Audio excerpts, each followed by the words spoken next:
Сен де бір кірпіш дүниеге кетігін тапта барғалан. Жоғары инженерлік технологиялық колледжінде студенттерге еңбек нарығында сұранысқа ие мамандықтар туралы ақпарат берілді.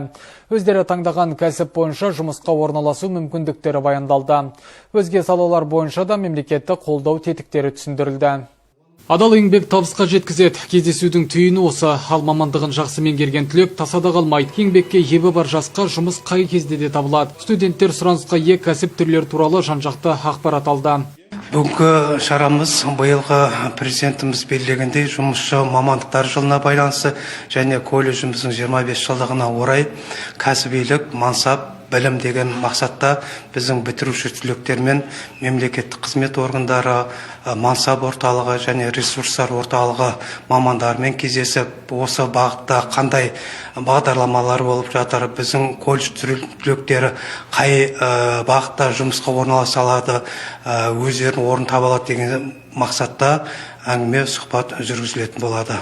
Жүздесуде мемлекеттік қызмет туралы да егжей-тегжейлі түсіндірілді. Бүгінде өңірде 3200 маман атқарушы құрылымдарда жұмыс істейді. Департамент басшысы жастарды ынталандыру шаралары жалғасатынын жеткізді. Ауылдық аудандық деңгейде тікелей конкурс тағайындау мүмкіндігі бар.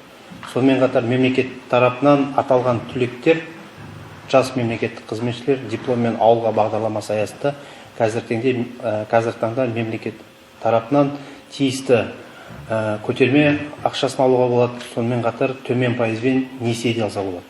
Бұл өз кезегінде жаңағы бірқатар ауылдық деңгейдегі проблемалық мәселелерді шешуге мүмкіндік береді. Жастарды еңбекпен қамту шаралары да жүйелі, мемлекеттік бағдарламалардың игілігі мол.